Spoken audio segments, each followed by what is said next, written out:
So they were not just going to be breaking the news, but they were fully in support of the plan of taking McBride to the role of a national commissioner, meaning fully conscious that we also want to see that happening. Yes, they will be present in the planning, even if it's a planning for next week or a days coming, they will plan with us. What could be the motivation or the possible gain for the journalist, in your own view, having gone to that? A journalist, it's a breaking story. This is a high-profile people acting national commissioner. Yes. And on the other hand, the media is got power to influence the decision makers, like the president. Okay. So what would probably be their benefit at a later stage would be that this journalist in particular, or those journalists, will have a national commissioner who, I will say, eats on the palm of their head. Possible. Okay. And then on the issue of, and I want to come back to your statement. If you remember the statement that you gave us, I think it's on the first one, paragraph 25. Paragraph 25 of the first statement, not the supplemental one. In that paragraph, you are making references to the hawks being used. That is a matter relating to the concern that had been raised to you and IPED. Who, in your own opinion, and for what purpose, was using the hawks, or could be, or could have been using the hawks? No, I was not privy to understand political dynamics at that stage. I'm not sure. Okay. You know, when Minister was here, and one of the things that, among many that he told us, was that he directed you to send his letter, his directive, Yes, to the Office of the National Commissioner. yes. But then he discovered that beyond the National Commissioner, you also sent the letter to the PAs of other generals. Are you aware of that? Oh, that's not correct. That's not correct. Yeah, if he referred to PAs, he will be referring to PAs of the National Commissioner. Okay. Because he said, we have that on record, that I think it was me or someone else who even asked a question. It must have been myself. I asked a question that shouldn't we draw some inference to the conduct of Lieutenant General Sibiya on the matter, and with him having been told almost at the same time with the National Commissioner about the directive, would not create a perception that Mr. Nkabinde was somehow a part of a game which was intended to ensure that this directive is out. It must never be delayed. Sibiya must have it as soon as possible. I posed that question to the minister because he said, I then discovered that the letter was also shared with the PAs of other generals. So I'm explaining to you to understand why was it important for me to ask that question, because we have been exposed on the activities of Lieutenant General Sibiya, some of which raise questions about the manner in which he essentially applied himself to the disbandment of the PKT. So that is the context within which I was asking the question. So you didn't share it with PAs of other generals? Not at all. What is reflected there, these are only people absent. Okay. Now on paragraph 32, That's when you were talking about that you were introduced by Mahlangu to Mkhwanazi. That's correct. Yes, you were introduced by Mahlangu to Mkhwanazi, and then of course you got along from there as friends.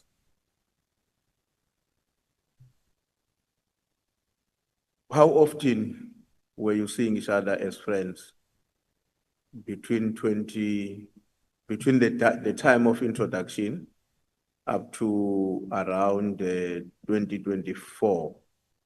How often were you engaging with him? No, because of the busy schedule, especially his site as a PC, and also me working in Gauteng, and he's a PC in KZN. So it was not that regular.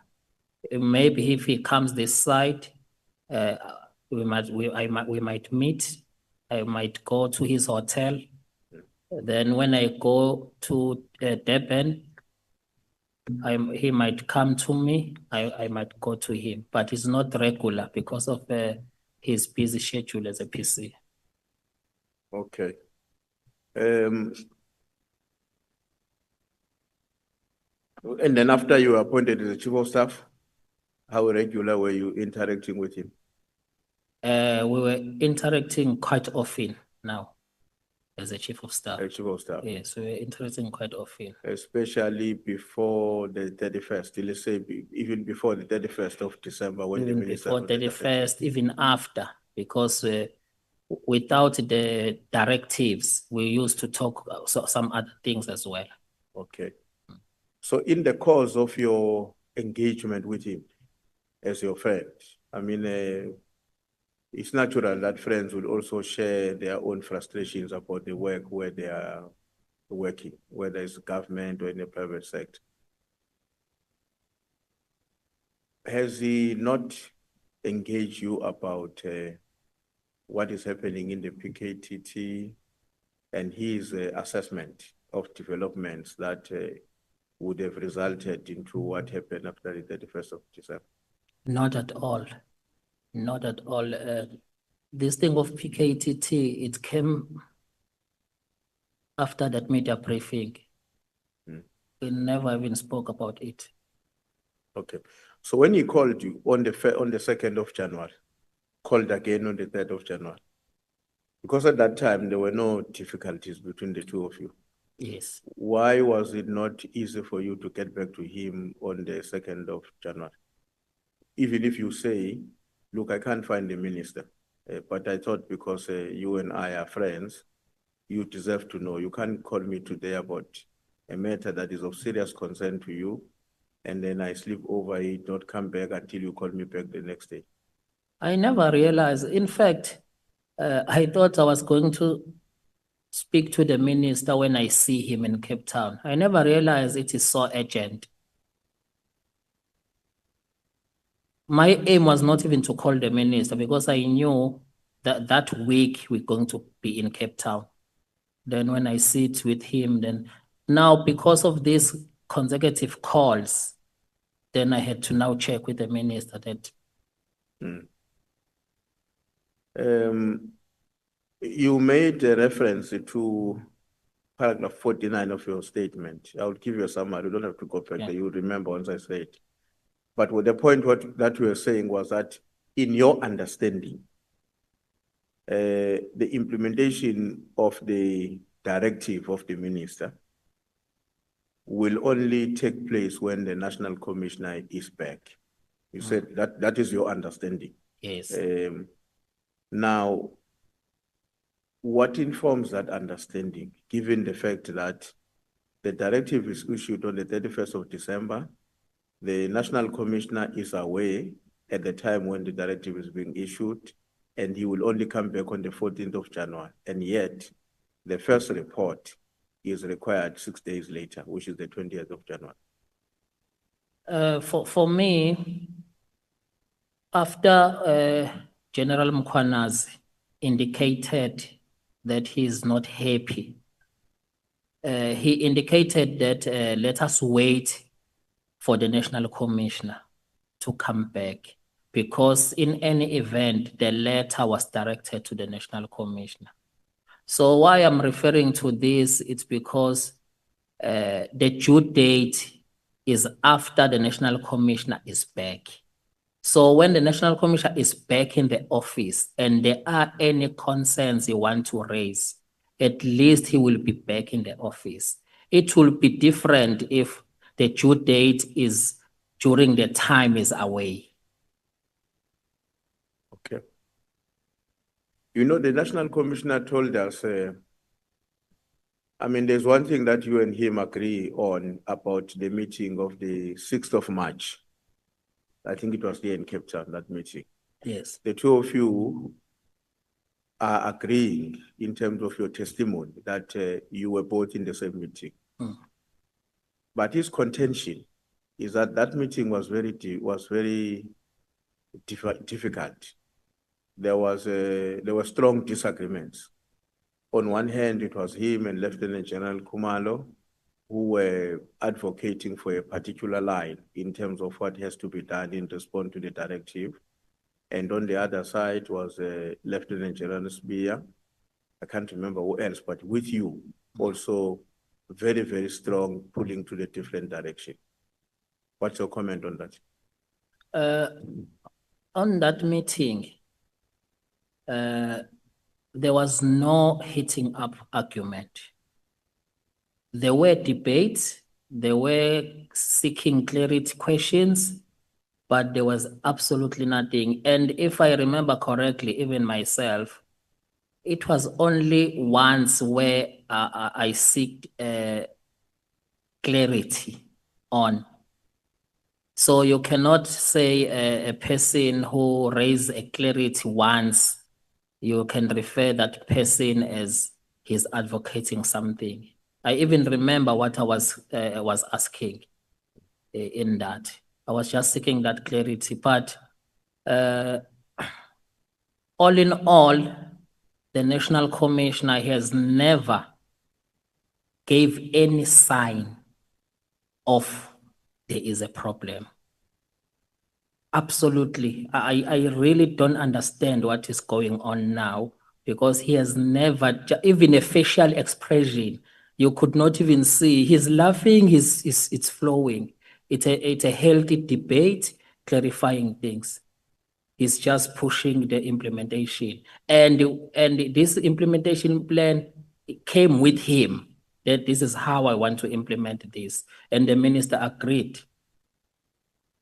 But by the time you met in March, obviously you had worked with the National Commissioner for almost a year, because you started in August. Yes. Do you have any recollection of any other time during your tenure with him where he demonstrated facially, as we are saying, or otherwise, that he's really hurtful, angry, and unhappy with something? No, it has never happened. So then how do you know that on that day he was not happy? Because it has always been like that. How do you know that he has a different way of demonstrating how he feels when he's confronted by a matter that is uncomfortable to him? No, we can't have a national commissioner like that. Otherwise, we'll have this ad hoc committee again and again. We can't have a national commissioner who cannot say left or right. Because we are here today, it's because of the national commissioner. No, he told us that he was saying left and you were saying right with others. No, so his version is that that meeting was very difficult, and he, together with Lieutenant General Khumalo, were very much opposed to what you and Sibiya stood for on that day. No, there was no such thing. There was no such thing. Now, with the benefit of hindsight and with your experience in the police, Mr. Nkabinde, would you say that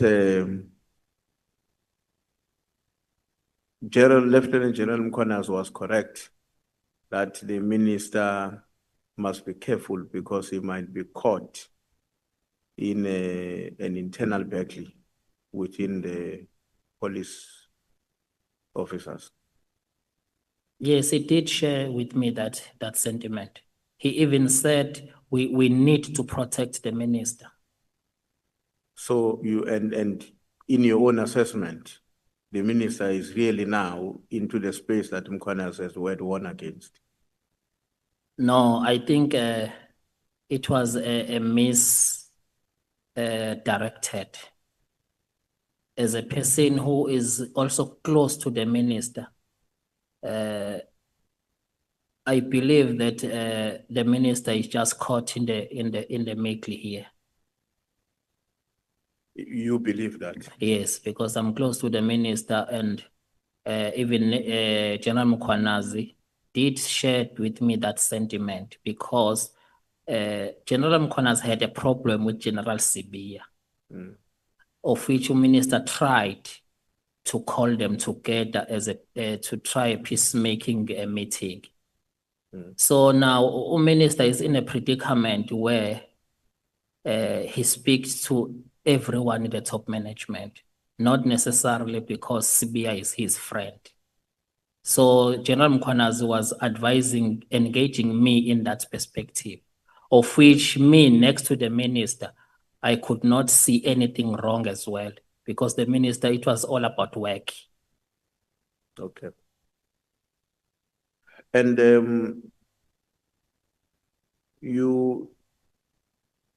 so Mark Bright, and those who worked with him, for, of course, including you at the time, for his ambitions to become a national commissioner, it will appear to me, at all cost. That's correct. So that he can achieve what? What does Mark Bright want? I think they had more things with Paul O'Sullivan, maybe things that we don't know at our level. But to be a national commissioner, it was identified as more powerful than being executive director of IPID. So in your discussions, when he was leading you into these various interventions of plots, he never indicated what is the end game. Because it doesn't seem to me that it will be convincing to come to the conclusion that all that he wants, nothing else but just become a commissioner. For what purpose? What did he want to achieve? If there was anything behind, surely it will be not revealed to us at our level. So you may have been juniors sometimes to understand some of those details, if they were. If they were, surely he will not discuss it with us. Yeah. Now, with your exposure to him and the activities that he was engaged on, your conclusion about him is what? He's a criminal, or he's not a criminal? I mean, all of these things that he committed to destroy people's future or livelihoods, if I were to use your name, who is this man? I mean, how should South Africans understand him? That's a rock element. It's a rock element. Yes.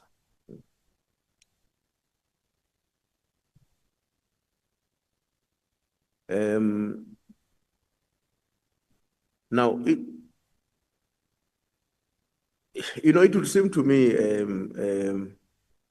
Mr. Nkabinde, that following your report, the IPID report that you gave us, it would seem to me that maybe more than what we have come to realize, but there are seriously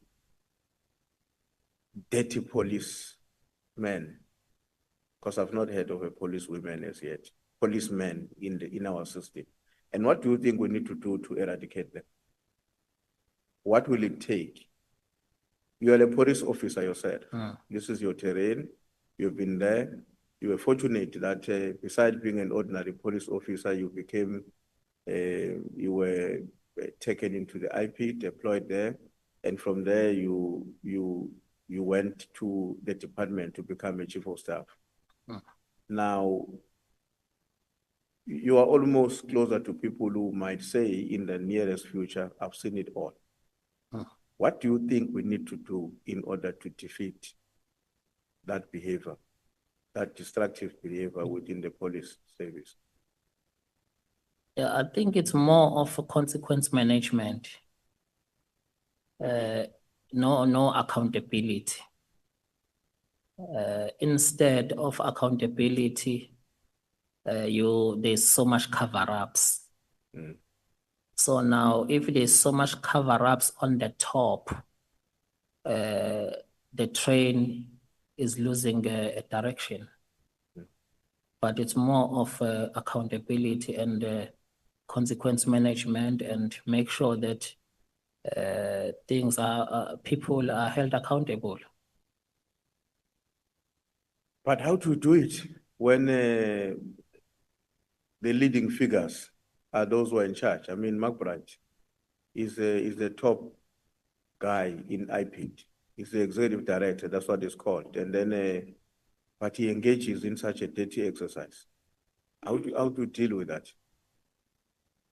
I think even oversight bodies, including portfolio committees and all, they need not just to receive what is presented to them. They need to be more held people accountable. Would you say that with the benefit of hindsight, given where we are now, since the day, that fateful day, if I were to call it, when Mkhwanazi did a press conference, would you say that you are happy that he did that press conference, in a sense that this has given us an opportunity as a nation to confront the rot and hopefully to eradicate and defeat it? Yeah, as a person who even did it before, myself, I always support when people are coming up front and report things. Then it's depending whether the truth or not truth, and how the investigation unfold. But I will always encourage people to come forward and talk about issues. That report on McBride.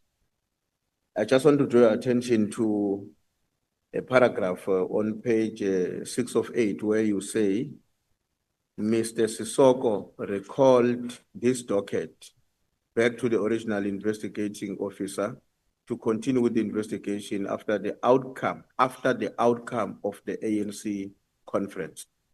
And this case is still not yet finalized up to date. What was the significance of the docket being recalled and you mentioning the outcome of the ANC conference? What is supposed to be understood by us with that?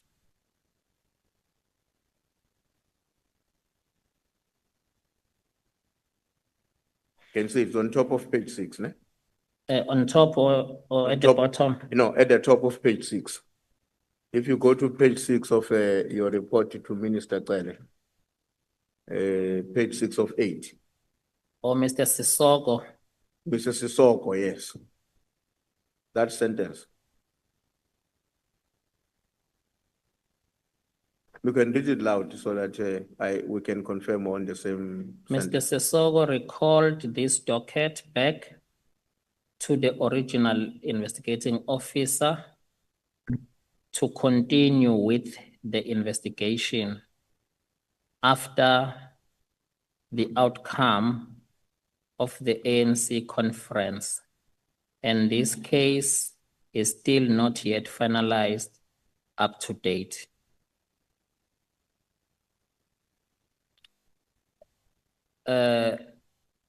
This docket, it was the docket against Ladla.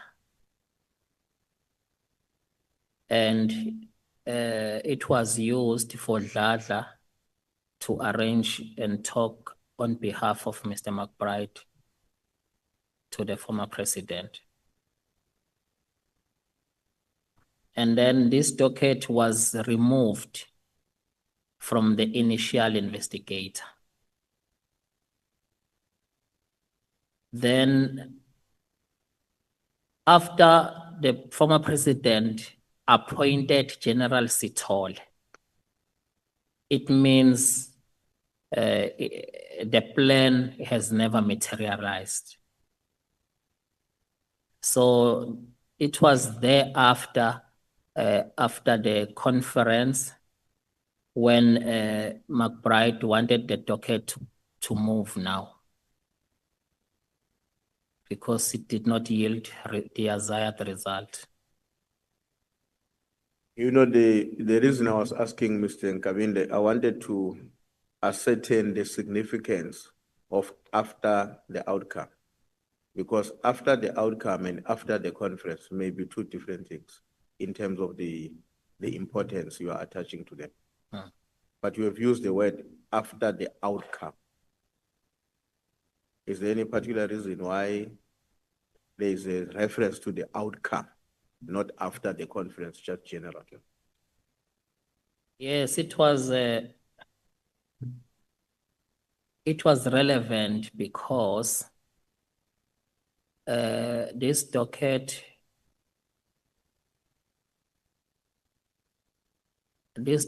was in reference to Dladla, close to the former President Zuma. So the only time this docket could move, it was after the conference where a new leader was elected. Oh, I see. No, the chair is protesting that I need to conclude. So let me just ask one last question in this case. The very last, no, it's page 7 of 8 of the same document. Page 7 of 8, same document, last paragraph. And I want to draw your attention to, okay, that paragraph is also, is both a paragraph and no, it's not a sentence. The last sentence. The last sentence says the other mandate given to the two DPCI members was to control the NPA through their white prosecutors' contact. Who were the white prosecutors? They had their own prosecutors that they deal with, not any other, because they had a certain understanding. So basically there was a cabal of prosecutors. That's correct. Who are equally part of these conspirators. That's correct. And will those prosecutors be within the same group that Mr. Paul O'Sullivan also uses for his own objectives? Yeah, it's one group. It's one group. Yes. Okay. Thanks, Chair. Thanks. I would like to end there. Thanks a lot, Mr. Nkabinde. Thank you so much, Chief Whip. Thank you so much, Mr. Nkabinde. We have come to the end of the list. I want to ask you some questions.